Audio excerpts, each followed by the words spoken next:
시대의 소망 제78장 갈바리. 해골이라 하는 곳에 이르러 거기서 예수를 십자가에 못 박았다. 그리스도께서는 자기 피로써 백성을 거룩해 하려고 성문 밖에서 고난을 받으셨다. 하나님의 율법을 범한 까닭에 아담과 하와는 에덴 동산에서 추방되었다. 우리의 대속자이신 그리스도께서는 예루살렘 성 밖에서 고통을 당하셔야만 했다. 그분은 중범자들과 살인범들이 처형받던 성문 밖에서 죽으셨다. 그리스도께서 우리를 위하여 저주를 받은 바 되사 율법의 저주에서 우리를 속량하셨다는 말은 참으로 의미심장한 말씀이다. 많은 군중들이 재판정에서부터 갈바리까지 예수님을 따라갔다. 그분이 정죄를 받으셨다는 소식이 온 예루살렘에 퍼지자 각 계층의 사람들이 십자가에 못 박힐 장소로 모여들었다. 제사장들과 관원들은 그리스도께서 그들에게 잡히면 그분의 제자들을 괴롭히지 않겠다는 약속을 했기 때문에 제자들과 여러 도시와 인근 지방에서 온 신자들이 구주를 따르던 무리들과 합세했다. 예수께서 빌라도의 법정문을 나설 때에 바라바를 위하여 준비되었던 십자가가 찢어져 피가 흐르는 그분의 어깨에 메워졌다. 바라바의 두 동료들도 예수님과 같은 시간에 죽음의 고통을 당해야만 했고 그들에게 역시 십자가가 지워졌다. 그분의 연약함과 고통당한 참상으로 보아 구주의 십자가는 너무도 무거운 짐이었다. 제자들과 함께 유월절 만찬을 잡수신 후에 예수께서는 음식은 고사하고 물 한 모금도 마시지 못하셨다. 그분은 겟셋마네 동산에서 사단의 대리자들과의 투쟁으로 고뇌하셨다. 그분은 배반당하심으로 견디기 어려운 괴로움을 참으셨으며 제자들이 자기를 버리고 도망치는 것을 목격하셨다. 그분은 안나스에게로 끌려가셨고 그 다음에는 가야바에게로, 다음은 빌라도에게로 끌려가셨다. 그분은 빌라도에게서 헤롯에게로, 다시 빌라도에게로 보내졌다. 그러는 동안에 계속적으로 모독과 조롱을 당하셨다. 2번 채찍으로 고문을 당하셨고 밤새도록 사람의 영혼을 극도로 괴롭히는 장면들이 연달아 일어났으나 그리스도께서는 실패하지 않으셨다. 그분께서는 하나님께 영광을 돌리는 말씀밖에는 아무 말씀도 하지 않으셨다. 그 모든 수치스럽고 어처구니 없는 신문을 받으시는 모든 시간 동안 그분은 확고부동하고 존귀하게 처신하셨다. 2번째 채찍질이 있은 후에 십자가가 그분의 어깨에 지워졌다. 인간의 체력으로는 더 이상 견딜 수 없었다. 그분은 십자가의 짐에 눌려 졸도하셨다. 구주를 따르던 무리들은 그분의 허약하고 비틀거리시는 발걸음을 보았으나 그분에게 아무런 동정을 나타내지 않았다. 예수께서 무거운 십자가를 지고 가지 못한다고 해서 그들은 그분을 조소하고 욕설을 퍼부었다. 그 짐은 다시 그분의 어깨에 놓여졌다. 그분은 또다시 졸도하여 땅에 쓰러지셨다. 박해자들은 그분이 더 이상 십자가를 지고 갈 수 없다는 것을 알았다. 그들은 그 굴욕의 짐을 지고 갈 사람을 찾기에 고심했다. 유대인들은 그 일을 할 수 없었는데 이는 그것으로 인하여 자기를 더럽히는 자는 유월절을 지킬 수 없었기 때문이다. 그분을 따르던 폭도들 중에서도 몸을 굽혀 십자가를 질 자는 아무도 없었다. 그때의 시골에서 올라오던 이방인인 구레네 사람 시몬이 군중들과 마주친다. 그는 군중들이 퍼붓는 욕설과 조소를 듣는다. 그는 멸시하는 말투로 유대인의 왕을 위하여 길을 비키라고 외치는 소리를 여러 번 듣는다.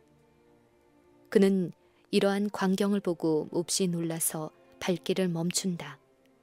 그가 그분을 측은히 여기는 것을 보고 사람들은 그를 잡아서 어깨에 십자가를 지운다. 시몬은 예수님의 소문을 들었다. 그의 아들들은 구주를 믿는 자들이었으나 그 자신은 그분의 제자가 아니었다. 갈바리까지 십자가를 지고 간 것이 시몬에게는 큰 축복이 되었다. 그는 그때 이후로 그 같은 섭리를 항상 감사히 여겼다. 그것은 그로 하여금 자진해서 그리스도의 십자가를 지게 하고 항상 즐거움으로 그 십자가 아래 서게 하였다. 적지 않은 부녀자들이 참혹한 죽임을 당할 유죄 선고를 받지 않은 그분을 따라가는 군중들 속에 끼어 있었다. 그들은 예수님을 주목하였다.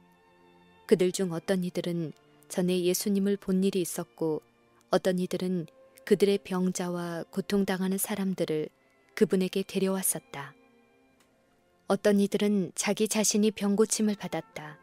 그들 사이에는 지금까지 일어났던 광경들에 대한 이야기가 오고 갔다. 저희 마음은 예수님을 위하여 녹는 듯 하였고 심장은 터질 것만 같았다. 그분에 대한 군중들의 증오심을 보고 그들은 몹시 놀랐다.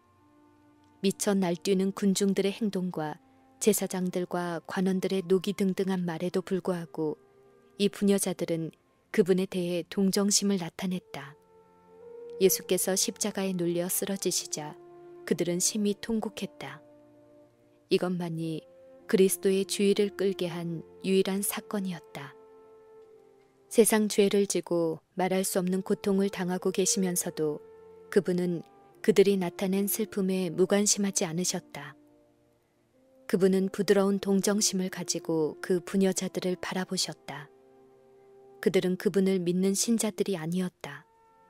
그분이 하나님께로부터 보내심을 받은 자이기 때문에 그분을 슬퍼하는 것이 아니요 단지 인간적인 동정심에서 우러나는 감정으로 슬퍼한다는 것을 그분은 아셨다.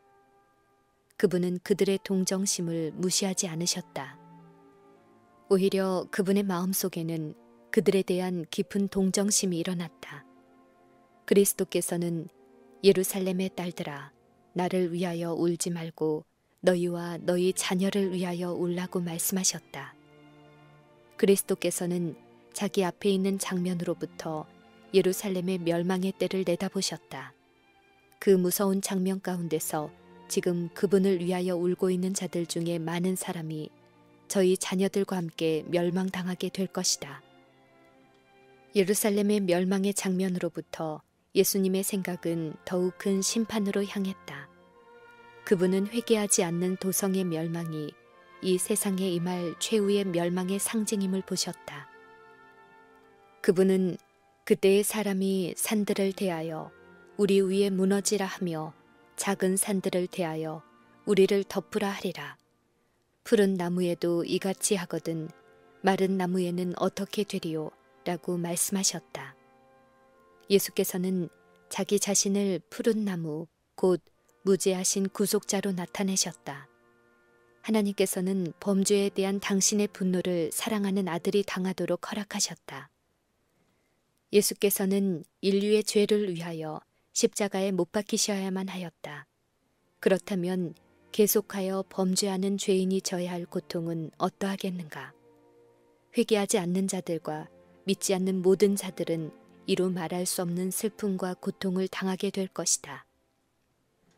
구주를 따라 갈바리로 가던 군중들 가운데 많은 사람들이 전에 예수께서 나귀를 타시고 승리의 개가를 부르며 예루살렘으로 입성할 때에 기뻐 호산나를 외치며 종려나무 가지를 흔들면서 그분을 따라갔던 자들이었다. 그때에는 그렇게 하는 것이 인기 있는 일이었기 때문에 그분을 찬양했던 많은 사람들이 이제는 저를 십자가에 못 박게 하소서, 십자가에 못 박게 하소서 라고 큰 소리로 부르짖었다. 그리스도께서 예루살렘으로 입성하실 때에 제자들의 희망은 최고 절정에 달했었다. 그분과 연합한 것이 몹시 큰 영예라고 느끼면서 제자들은 주님의 곁으로 바싹 다가갔다. 그러나 이제 그분이 굴욕을 당하시게 되자 그들은 멀찌감치서 그분을 따라갔다. 그들은 슬픔과 시리에 젖어 고개를 푹 숙이고 있었다. 오늘 밤에 너희가 다 나를 버리리라. 기록된 바 내가 목자를 치리니 양의 떼가 흩어지리라. 라고 하신 예수님의 말씀이 얼마나 분명하게 맞았는가. 사형장에 도착해서 죄수들을 형틀에 묶었다.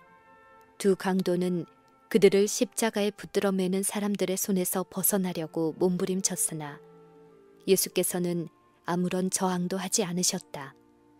예수님의 어머니는 사랑하는 제자 요한의 부축을 받으며 그 아들의 발자국을 따라 갈바리까지 왔다. 그녀는 십자가에 눌려 졸도하는 예수님을 보았다. 그녀는 그분의 상한 머리에 손을 대어 부축해주고 전에 자기 가슴을 베게 하던 그 이마를 닦아주고 싶어 했다. 그러나 그녀에게는 이 같은 슬픈 특권이 허락되지 않았다. 그녀는 제자들과 마찬가지로 예수께서 능력을 나타내어 자기 자신을 원수의 손에서 구원하시리라는 희망을 아직도 품고 있었다.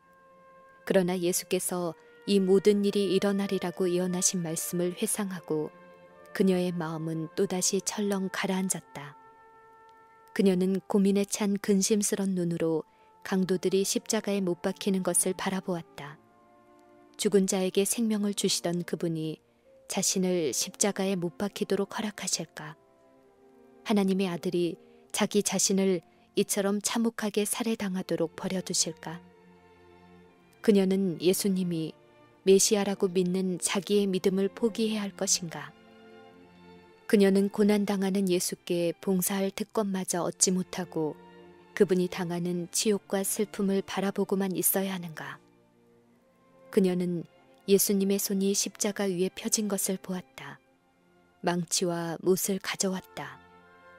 굵은 못이 부드러운 살을 뚫고 들어갈 때 비탄에 빠진 제자들은 거의 실신 상태에 있는 예수님의 어머니를 그 참혹한 장면으로부터 모셔갔다.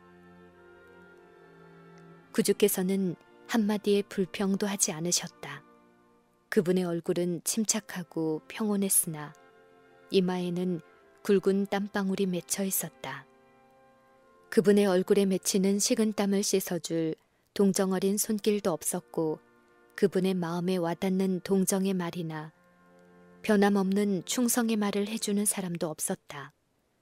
군병들이 무시무시한 일을 하고 있는데 반해 예수께서는 당신의 원수들을 위하여 아버지여 저희를 사하여 주옵소서 자기의 하는 것을 알지 못함이니이다 라고 기도하셨다. 그분의 마음은 자신의 고통보다 박해자들의 죄를 생각하셨고 그들에게 무서운 보응이 이를 것을 아셨다. 당신을 그처럼 난폭하게 다루는 군사들에게 그분은 아무런 저주도 하지 않으셨다. 저들의 목적이 이루어진 것을 만족히 여기는 제사장들과 관원들에게 아무런 복수도 구하지 않으셨다. 그리스도께서는 그들의 무지와 범죄에 대하여 깊은 동정을 나타내셨다. 그분은 다만 자기의 하는 것을 알지 못하는 그들을 용서해 주기를 탄원하셨다. 만일 저희가 범죄한 인류를 영원한 멸망에서 구원하기 위하여 오신 그분을 고문하고 있다는 사실을 알았다면 그들은 후회와 공포에 사로잡혔을 것이다. 예수님을 그들의 구주로 알고 받아들이는 것이 그들의 특권이었으나 그들은 무지하여 그들의 범죄를 피하지 못했다. 그러나 저희 중 어떤 이들은 죄를 깨닫고 회개하고 돌이킬 것이다. 다른 이들은 회개하지 않음으로 인하여 그들을 위하여 드린 그리스도의 기도가 응답되지 못하게 할 것이다. 그러나 하나님의 목적은 조금도 어김없이 성취되고 있었다. 예수께서는 아버지 앞에서 사람들의 대언자가 되실 권리를 얻고 계셨다. 그리스도께서 원수들을 위하여 드리신 그 기도는 온 세계를 포함한다. 그것은 이 세상이 시작한 때로부터 끝날 때까지 이 땅에 살았거나 앞으로 살게 될 모든 죄인을 포함한다. 모든 사람에게 하나님의 아들을 십자가에 못 박은 죄가 놓여 있다. 용서는 모든 사람에게 값없이 제공되었다. 누구든지 원하는 자는 하나님과 화목할 수 있으며 영생을 위업으로 얻을 수 있다. 예수께서 십자가에 못 박히시자마자 힘센 사람들이 십자가를 들어 준비된 구덩이에 난폭하게 던져 세웠다. 이것이 하나님의 아들에게 가장 격심한 고통을 주었다.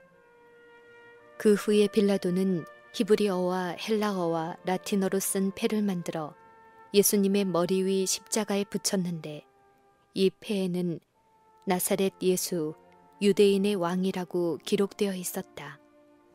이 패는 유대인들을 분노하게 만들었다. 빌라도의 법정에서 그들은 저를 십자가에 못 박게 하소서, 가이사 외에는 우리에게 왕이 없나이다 라고 부르짖었다. 누구든지 다른 왕을 인정하는 자는 반역자라고 그들은 선언하였다. 빌라도는 그들이 표시한 감정을 기록하였다. 예수께서 유대인들의 왕이라는 것 외에는 아무런 잘못도 거론되지 않았다. 이 패는 유대인들이 로마의 권세에 충성한다는 사실상의 고백이었다. 그것은 누구든지 이스라엘의 왕이라고 주장하는 자는 그들에 의하여 사형에 합당한 자로 재판을 받게 될 것이라고 선언하였다. 제사장들은 자기 꾀에 넘어갔다. 저희가 그리스도를 죽이기 위하여 모의하고 있을 때에 가야바는 민족을 구원하기 위해서는 한 사람의 죽음이 이로운 일이라고 선언하였다. 이제 그들의 위선이 드러나게 되었다. 그리스도를 멸하기 위해서는 그들의 민족의 존재까지도 희생하려 하였다. 제사장들은 저희가 한 것을 보고 빌라도에게 패를 고쳐 쓰도록 요청하며 유대인의 왕이라 말고 자칭 유대인의 왕이라 쓰라고 말했다. 그러나 빌라도는 전에 자기가 약했던 것에 대해 자기 자신에게 화를 내고 이제는 그 질투심이 강하고 교활한 제사장들과 관원들을 철저하게 멸시하였다. 그는 냉정하게 나의 쓸 것을 썼다고 답변하였다. 예수님의 머리 위에 패를 붙이도록 한 것은 빌라도나 유대인들보다도 더 높은 권세에 의하여 지시된 것이었다. 그것은 하나님의 섭리 가운데서 생각을 일깨우고 성경 말씀을 연구하도록 각성시킬 것이다. 그리스도께서 십자가에 못 박히신 곳은 예루살렘 성에서 가까운 곳이었다. 그때의 예루살렘에는 여러 나라에서 온 수많은 사람들이 있었으며 나사렛 예수가 메시아라고 선언한 이 패는 그들의 주목을 끌었다. 그것은 하나님께서 인도하신 손에 의해서 기록된 산 진리였다. 그리스도께서 십자가 위에서 고통을 당하심으로 예언은 성취되었다. 십자가에 달리시기 여러 세기 전에 구주께서는 당신이 어떠한 취급을 받으실지에 대하여 미리 예언하셨다. 그분은 개들이 나를 에워쌌으며 악한 무리가 나를 둘러 내 수족을 찔렀나이다. 내가 내 모든 뼈를 셀 수 있나이다. 저희가 나를 주목하여 보고 내 겉옷을 나누며 속옷을 제비 뽑나이다. 라고 시편 22편 16절부터 18절에 말씀하고 계시다. 그분의 옷에 대한 예언은 십자가에 못 박히신 분의 친구들이나 원수들의 조언이나 간이 없이 성취되었다. 그리스도의 옷은 그분을 십자가에 매단 군병들에게 주어졌다. 그리스도께서는 군사들이 자기 옷을 나누어 가지면서 다투는 소리를 들으셨다. 그분의 속옷은 이를 데가 없이 통으로 짠 것이었으므로 그들은 말하기를 이것을 찢지 말고 누가 얻나 제비 뽑자라고 하였다. 다른 예언 중에서 구주께서는 회방이 내 마음을 상하여 근심이 충만하니 긍휼히 여길 자를 바라나 없고 안위할 자를 바라나 찾지 못하였나이다. 저희가 쓸개를 나의 식물로 주며 갈할 때에 초로 마시웠다라고 말씀하셨다. 십자가에 달려 죽음의 고통을 당하는 자들에게는 고통에 대한 감각을 마비시키기 위하여 마취약을 주는 것이 허용되어 있었다. 예수님에게도 그 마취약이 주어졌으나 예수께서는 맛보시고 그것을 거절하셨다. 그분은 당신의 마음을 흐리게 하는 어떤 것도 받지 않으셨다. 그분의 믿음은 하나님을 굳게 붙잡아야만 하였다. 그것이 그분의 유일한 힘이었다. 그분의 감각을 흐리게 하는 것은 사단을 유리하게 만들어줄 것이다. 예수님의 원수들은 그분이 십자가에 달리셨을 때 그분에게 분노를 쏟아부었다. 제사장들과 관원들과 서기관들은 폭도들과 연합하여 막 숨을 거두려는 구주를 조롱하였다. 침례를 받고 올라오실 때와 변화산에서 변형되실 때에 그리스도를 당신의 아들이라고 선포하시는 하나님의 음성이 들렸다. 그리스도께서 배반당하시기 바로 전에 또다시 그분의 신성을 증거하는 아버지의 말씀이 있었으나 지금은 하늘로부터 아무런 음성도 들리지 않았다. 그리스도께 유리한 어떤 증언도 들리지 않았다. 그분은 홀로 악인에게서 모욕과 조롱을 받으셨다. 그들은 내가 만일 하나님의 아들이어든 십자가에서 내려오라고 말했다. 만일 내가 하나님의 택하신 자 그리스도여든 자기도 구원할지어다 라고 외쳤다. 광야에서 그분을 시험할 때 사단은 다음과 같이 말했다.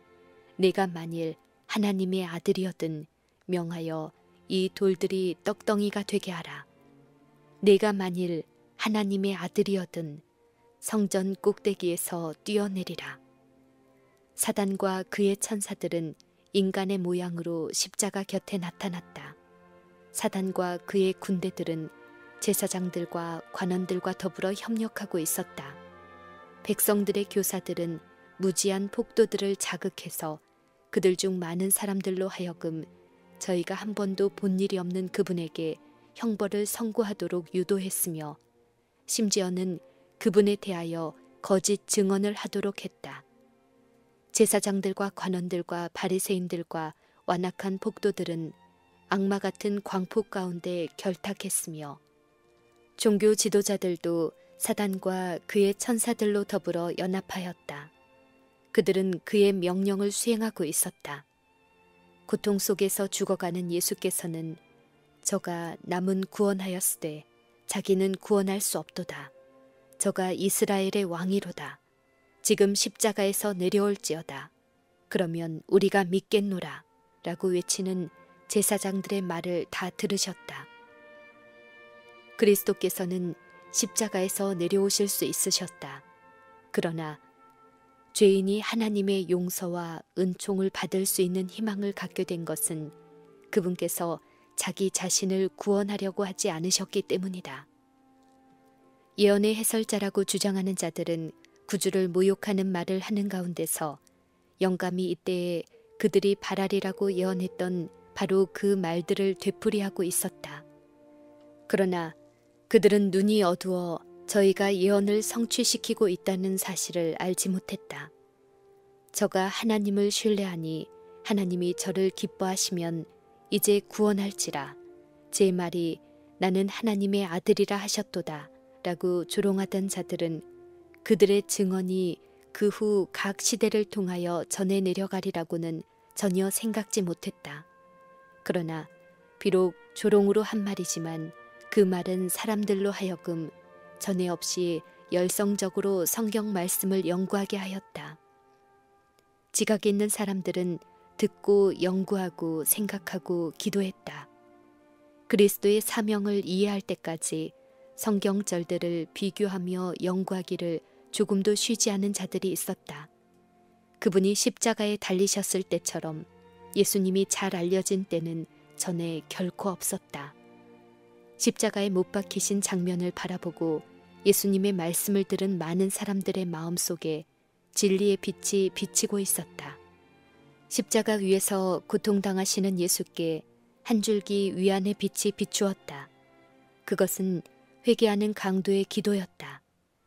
예수님과 같이 십자가에 못 박힌 두 강도는 처음에는 다 예수님을 모욕하였고 그중 한 사람은 고통으로 인하여 더욱더 자포자기하고 반항적이 되었다. 그러나 그의 동료는 그렇지 않았다. 이 사람은 무정한 죄수가 아니었다. 그는 비록 악한 동무들을 사귐으로 인하여 못된 길에서 방황했으나 십자가 옆에 서서 구주를 욕하는 많은 사람들보다 훨씬 죄가 가벼웠다. 그는 전에 예수님을 보았고 그분의 말씀을 들었다. 그리고 그분의 가르침을 듣고 죄를 깨달았으나 제사장들과 관원들 때문에 예수님에게서 돌아서고 말았다.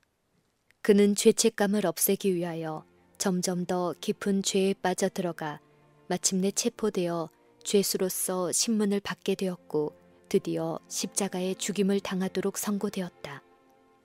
재판정에서와 갈바리로 오는 길에서 그는 예수님과 동행하였다. 그는 내가 그에게서 아무 죄도 찾지 못하였노라 라고 선언하는 빌라도의 말을 들었다. 그는 예수님의 거룩한 태도와 당신을 괴롭히는 자들을 불쌍히 여겨 용서를 베푸시는 모습을 주목하였다. 그는 많은 위대한 종교가들이 주 예수께 조소와 멸시의 말을 던지는 것을 십자가 위에서 바라본다. 그는 사람들이 조롱의 표시로 머리를 흔드는 것을 본다. 그는 행악자인 그의 동료가 그분을 비방하여 네가 그리스도가 아니냐, 너와 우리를 구원하라고 하는 말을 듣는다. 그는 행인들 중에서 많은 사람들이 예수님을 옹호하는 말을 듣는다. 그는 그들이 예수께서 하신 말씀을 반복하면서 그분이 행하신 일을 이야기하는 것을 듣는다. 이분이 그리스도라는 확신이 그에게 되살아난다. 그는 동료 죄수를 돌아보며 네가 동일한 정죄를 받고서도 하나님을 두려워 아니하느냐 라고 말한다. 죽어가는 강도들에게는 이제 사람을 두려워할 아무것도 없다. 그러나 그중 한 사람에게는 두려워해야 할 하나님이 계시고 그를 떨게 할 미래가 있다는 확신이 든다. 이제 죄로 더럽혀진 그대로 그의 생애의 역사는 끝나려 하고 있다. 우리는 우리의 행한 일에 상당한 보응을 받는 것이니 이에 당연하거니와 이 사람의 행한 것은 옳지 않은 것이 없느니라 라고 그는 탄식한다. 이제 의문은 없어지고 의심도 비난도 없어진다. 자기 죄로 인하여 정죄를 받을 때에 이 강도는 아무런 소망도 없이 절망에 빠졌으나 지금은 이상하게도 부드러운 생각들이 떠오른다. 그는 예수께서 어떤 병자를 고쳤고 또 어떻게 죄를 용서하셨는지에 대하여 들었던 것들을 모두 마음속에 회상해 본다. 그는 예수님을 믿고 따라온 사람들이 울면서 하는 말을 들었다. 그는 구주의 머리 위에 붙은 명패를 읽어보았다. 행인들 중에 어떤 이들은 슬퍼하며 떨리는 입술로 읽고 다른 이들은 농담과 조롱으로 그 말을 읽고 되풀이하는 소리를 들었다. 성령께서 그의 마음을 비추셔서 차츰차츰 확신의 고리가 연결된다. 상처를 입고 조롱당하며 십자가에 달리신 예수님에게서 그는 세상 죄를 지고 가는 하나님의 어린 양을 발견한다. 희망 없이 죽어가던 영혼이 죽어가시는 구주께 자신을 맡길 때 그의 목소리에는 고민과 희망이 뒤섞인다. 주여, 당신의 나라에 임하실 때에 나를 생각하옵소서 라고 그는 부르짖는다. 응답은 즉시 이르러 왔다. 예수께서는 사랑과 동정과 능력이 충만한 부드럽고 선율적인 음성으로 내가 진실로 오늘 내게 이르노니 네가 나와 함께 낙원에 있으리라 라고 말씀하셨다. 고민의 긴 시간 동안 예수님의 귀에는 욕설과 조롱의 말만 들렸다. 예수께서 십자가에 달리셨을 때에는 조롱과 저주의 소리가 끊이지 않고 들려왔다. 예수께서는 간절한 마음으로 당신의 제자들에게서 저들의 믿음을 나타내는 어떤 말을 듣기 위하여 귀를 기울이셨다. 그분은 우리는 이 사람이 이스라엘을 구속할 자라고 바랐노라 라는 비통한 말밖에는 듣지 못했다. 죽어가는 강도에게서 믿음과 사랑의 말을 들으셨을 때 구주께서는 얼마나 고맙게 여기셨을까. 유대인의 지도자들이 그분을 부인하고 그분의 제자들까지도 그분의 신성을 의심하였으나 영혼의 벼랑 가장자리에 선 불쌍한 강도는 예수님을 주님이라고 부른다. 예수께서 이적을 행하시고 죽은 자를 무덤에서 일으키셨을 때에는 많은 사람이 서슴지 않고 그분을 주님이라고 불렀다. 그러나 그분이 십자가에 달려 죽어가실 때에는 제11시에 구원받은 회개한 강도 외에는 어느 한 사람도 예수님을 주님으로 인정하지 않았다. 곁에 서 있던 자들은 그 강도가 예수님을 주님이라고 부르는 말을 들었다. 회개한 사람의 음성은 그들의 주목을 끌었다. 십자가 밑에서 그리스도의 옷 때문에 실랑이를 벌이며 그분의 속옷을 제비 뽑던 자들도 그 일을 멈추고 그의 말을 들었다. 그들의 성난 음성은 조용해졌다. 그들은 숨을 죽이고 그리스도를 쳐다보며 죽어가는 그분의 입술에서 나오는 대답을 기다리고 있었다. 예수께서 약속의 말씀을 하실 때 십자가를 덮고 있던 어두운 구름 속으로 밝고 활기찬 광선이 뚫고 들어왔다. 회개한 강도에게는 하나님께 간합된 완전한 평화가 이르러 왔다. 굴욕을 당하시던 그리스도께서 영광을 받으셨다. 다른 모든 사람의 눈에 정복을 당하신 자처럼 보이던 그분은 정복자이셨다. 그분은 죄를 짊어지시는 분으로 인정되셨다. 사람들은 인성을 쓰신 그분의 육체에 권력을 행사할 수 있다. 그들은 가시관을 엮어 그분의 거룩한 관자놀이를 찌를 수 있다. 그들은 그분의 옷을 벗기고 그것을 나누기 위하여 다툴 수 있다. 그러나 그들은 죄를 용서하시는 그분의 권세를 빼앗을 수 없다. 숨을 거두면서 그분은 자신의 신성과 아버지의 영광에 대한 증거를 나타내신다. 그분의 귀는 들으실 수 없을 만큼 둔하지 않으며 그분의 팔은 구원하실 수 없을 만큼 짧지도 않으시다. 당신을 힘입어 하나님께 나오는 모든 사람을 온전히 구원하시는 것이 그분의 큰 권세이다. 내가 오늘 네게 이르노니 네가 나와 함께 낙원에 있으리라. 그리스도께서는 그 강도가 그날 그분과 함께 낙원에 있으리라고 약속하지 않으셨다. 그분 자신도 그날 낙원에 가지 않으셨다. 그분은 무덤에서 쉬셨으며 부활의 아침에 그분은 내가 아직 아버지께로 올라가지 못하였노라 라고 말씀하셨다. 그분이 십자가에 못 박히시던 날, 곧 표면상으로 볼 때 패배와 흑암의 날인 그날에 구주께서는 그 같은 약속을 주셨다. 죄인으로 십자가에 죽으시며 오늘이라고 하시던 그날에 예수께서는 불쌍한 죄인에게 네가 나와 함께 낙원에 있으리라고 약속하셨다. 예수님과 함께 십자가에 못 박힌 강도들은 좌우편에, 예수께서는 가운데 못 박히셨다. 그것은 제사장들과 관원들의 지시에 의하여 이렇게 했던 것이다. 두 강도 사이에 있던 그리스도의 위치는 그분이 셋 중에서 가장 큰 죄수라는 것을 표시하였다. 이와 같이 하여 그가 범죄자 중 하나로 헤아림을 입었습니다. 라는 성경의 예언을 성취시켰다. 그러나 제사장들은 그들의 행동이 무엇을 의미하는지를 정확하게 알지 못했다. 예수님이 강도들과 같이 십자가에 못 박히셨을 때 그들 가운데 세워짐으로 그분의 십자가는 죄악 중에 놓인 이 세상의 한 복판에 세워졌다. 그리고 참회한 강도에게 하신 용서의 말씀은 지구의 가장 먼 변경에까지 비치게 될 횃불에 불을 붙였다. 몸과 마음이 다 가장 격심한 고통을 겪으면서도 다른 사람만을 생각하고 참회하는 영혼을 믿도록 격려하시는 예수님의 무한한 사랑을 천사들은 놀라움으로 바라보았다. 그분은 굴욕을 받으면서도 선지자로서 예루살렘의 딸들에게 말씀하셨고 제사장과 대언자로서 그분은 당신을 살해하는 자들을 용서해 주시도록 아버지께 간청하셨다. 그분은 또 사랑하는 구주로서 참회하는 도둑을 용서하셨던 것이다.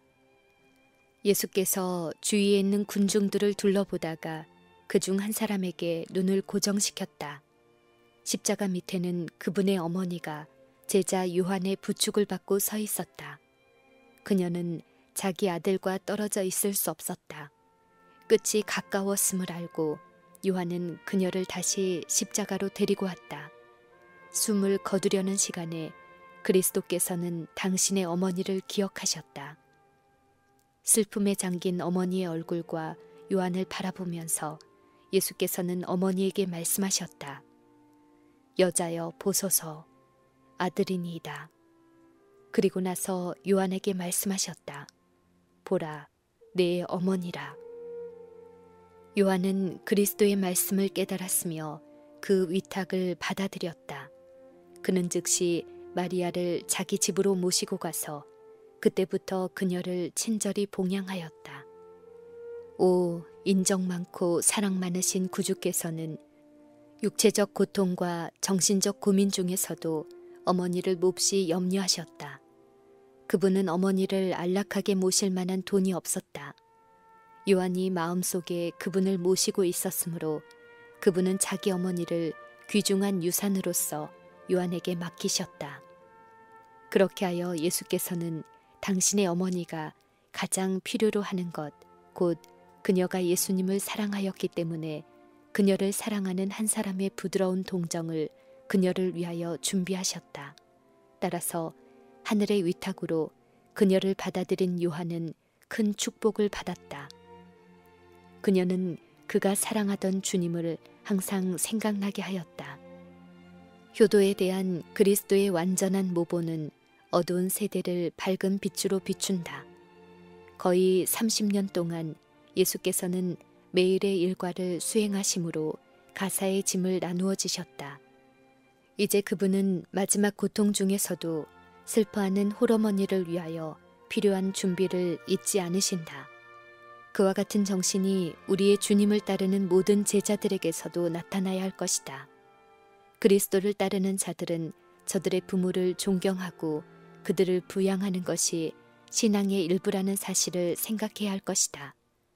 그리스도의 사랑을 마음에 간직한 자들은 반드시 저들의 부모에게 사려 깊은 돌봄과 부드러운 동정을 주게 될 것이다. 이제 영광의 주께서는 인류를 위한 대속물로서 운명하고 계셨다. 그분의 귀중한 생명을 거두실 때 그리스도께서는 승리의 기쁨으로 들뜨지 않으셨다. 모든 것은 숨이 막힐 듯이 침울했다. 그분을 억누르고 있는 것은 죽음의 공포가 아니었다.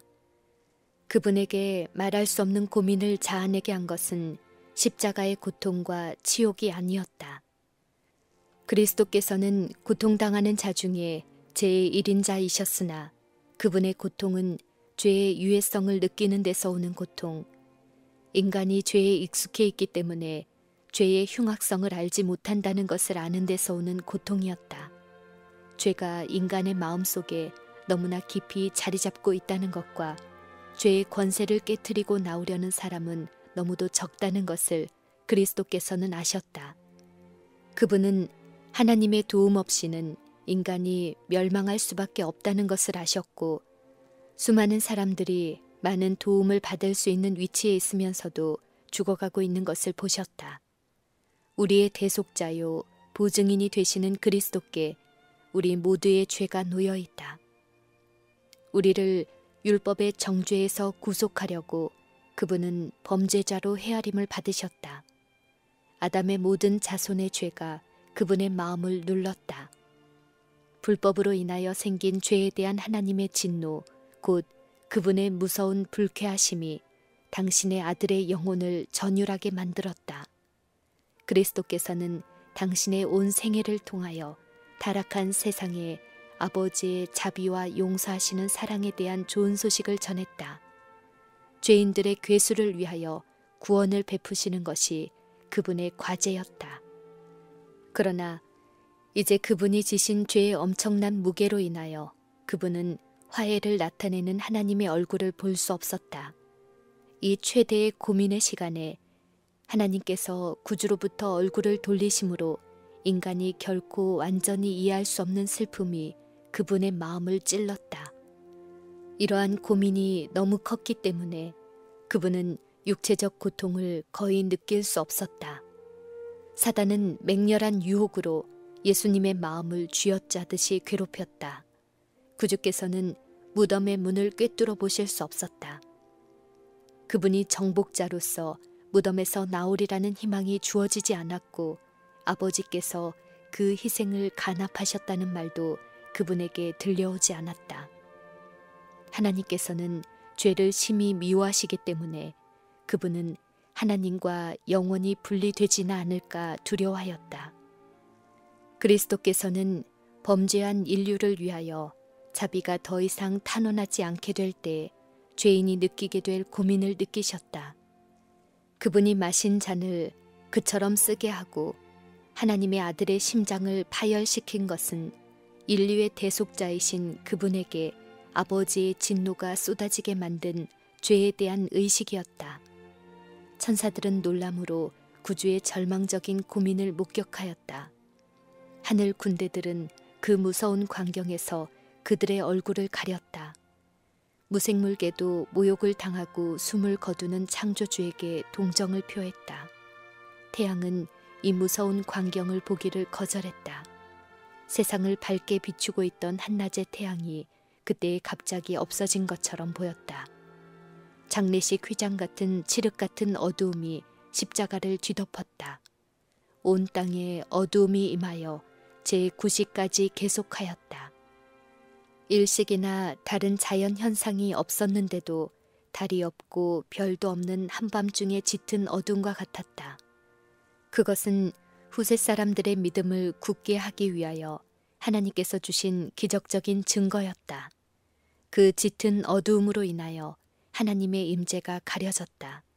그분은 어두움으로 장막을 만드시고 그분의 영광을 인간의 눈으로부터 감추셨다. 하나님과 그분의 거룩한 천사들은 십자가 곁에 계셨다. 아버지께서는 아들과 함께 계셨으나 그분의 임재는 나타나지 않았다.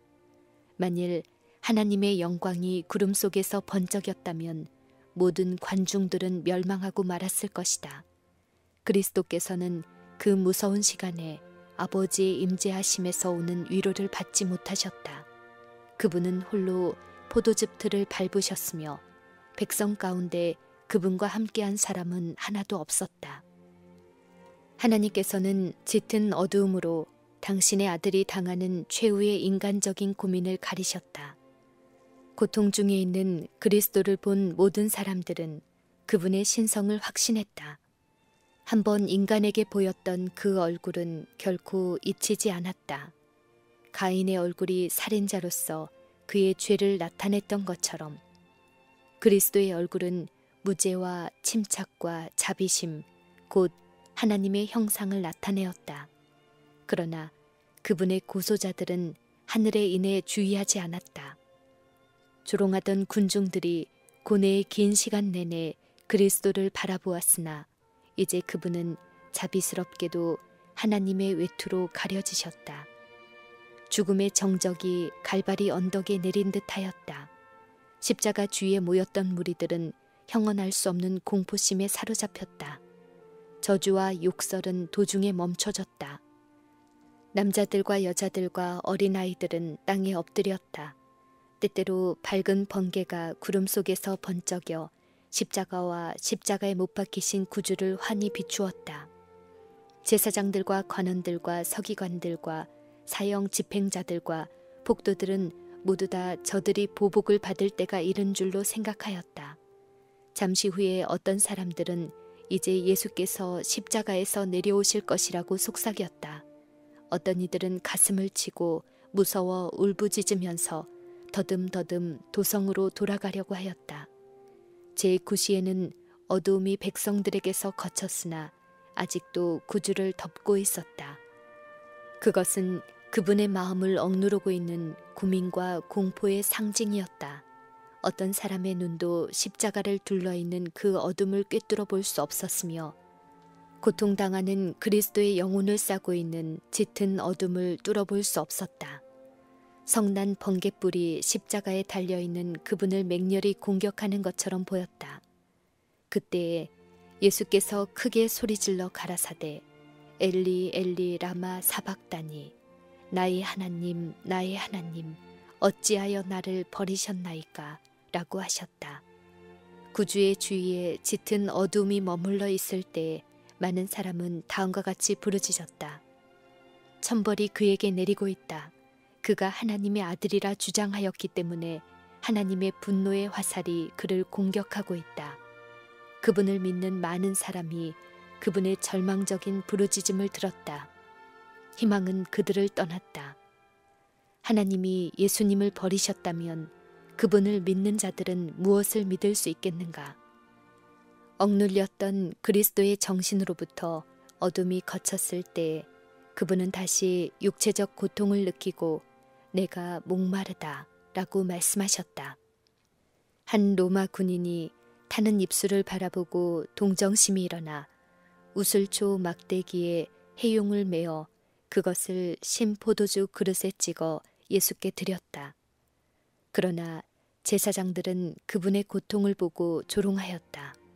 어두움이 땅을 덮었을 때 그들은 공포에 사로잡혔으나 그 공포심이 사라지자 그들에게는 아직도 예수께서 도망하시지 않을까 하는 걱정이 되살아났다. 엘리 엘리 라마 사박다니 라고 하신 그분의 말씀을 그들은 오해하였다. 심한 멸시와 조소로 그들은 이 사람이 엘리야를 부른다 라고 말했다. 그분을 고통에서 놓이게 할 마지막 기회를 그들은 거절하였다. 엘리야가 와서 저를 구원하나 보자 라고 그들은 말했다. 흠없는 하나님의 아들이 십자가에 달리셨으며 그분의 살은 채찍에 맞아 찢어졌고 그처럼 자주 축복하기 위하여 펴시던 그분의 손은 기둥에 못 박히셨다. 사랑의 봉사로 피곤할 줄 모르던 그분의 발도 나무 기둥에 못 박혔고 그분의 고귀한 머리는 가시관에 찔렸다. 그분의 떨리는 입술은 비통의 부르짖음을 바랬다. 그분이 참으신 모든 것, 곧 그분의 머리와 손과 발에서 흘러내린 핏방울과 그분의 몸을 괴롭힌 고통과 아버지께서 얼굴을 숨기심으로 그분의 영혼을 가득 채웠던 말할 수 없는 고민은 인류의 각 사람에게 이렇게 말한다. 하나님의 아들이 이와 같은 죄악의 짐을 지기로 동의하신 것은 다 그대를 위함이다. 그대를 위하여 그분은 사망의 권세를 깨뜨리시고 낙원의 문을 여신다. 성난 파도를 잔잔케 하시고 거품이 있는 파도 위를 걸으셨으며 귀신들도 떨게 하시고 질병이 물러가게 하셨으며 소경의 눈을 뜨게 하시고 죽은 자를 살리셨던 그분이 자기 자신을 제물로 십자가 위에 바치셨다. 이렇게 하신 것은 다 그대를 사랑하기 때문이다. 죄를 짊어지신 그분은 거룩한 공의의 진노를 견디시고 그들을 위하여 죄 그 자체가 되셨다. 관중들은 말없이 그 무서운 마지막 장면을 지켜보고 있었다. 태양이 비치고 있었으나 십자가는 여전히 어둠에 쌓여 있었다.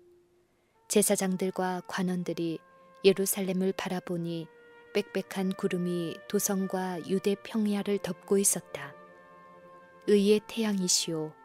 세상에 비치신 그분은 한때 은총을 받았던 예루살렘 도성으로부터 그분의 광선을 거두고 계셨다.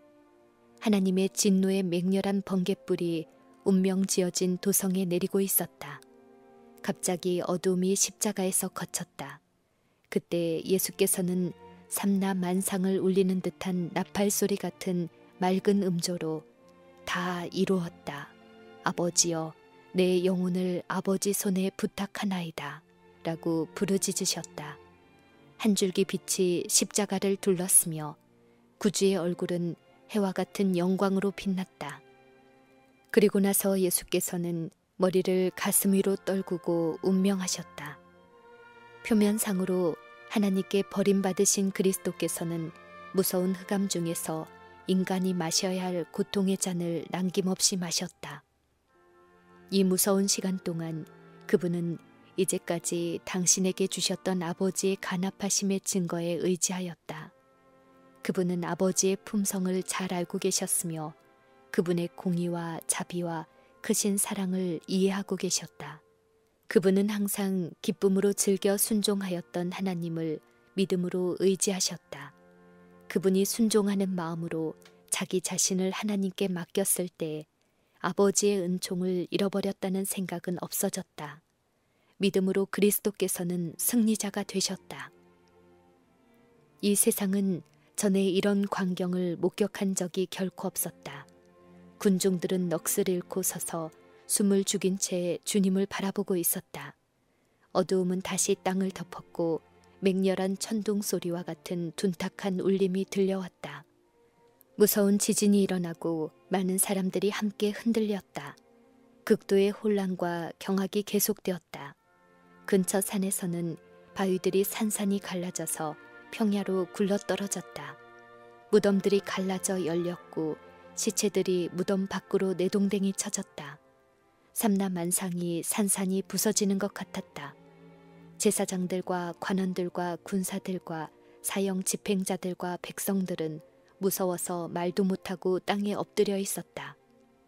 다 이루었다는 큰 부르짖음이 그리스도의 입술에서 나왔을 때 제사장들은 성전에서 제사를 드리고 있었다. 그때는 저녁 제사를 드릴 시간이었다. 그리스도를 표상하는 양을 잡기 위하여 끌고 왔다. 의미 깊고 아름다운 예복을 입은 제사장은 아브라함이 그의 아들을 죽이려고 하던 때와 같이 칼을 높이 들고 서 있었다. 큰 흥미를 가지고 백성들은 그 광경을 바라보고 있었다. 그러나 주께서 친히 가까이 오시자 땅은 떨며 흔들렸다.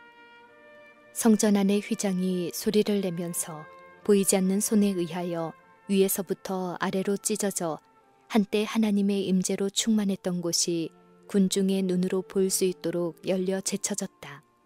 그곳에 세키나가 거했었다. 하나님께서 그곳 시온소 위에서 당신의 영광을 나타내셨던 것이다.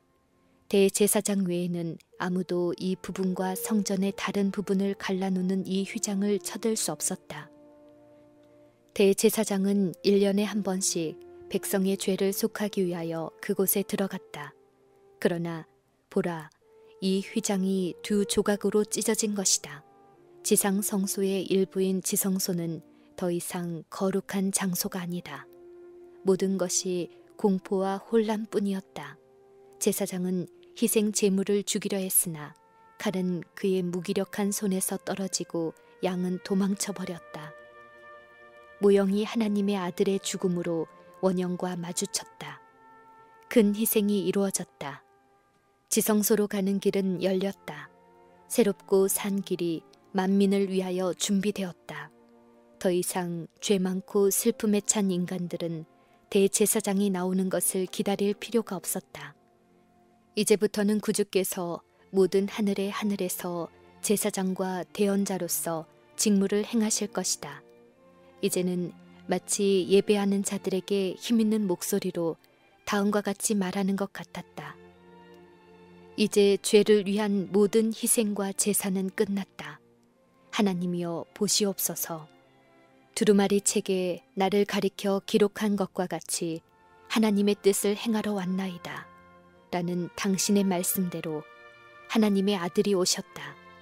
그분은 이제 오직 자기 피로 영원한 속죄를 이루사 단번에 성소에 들어가신다.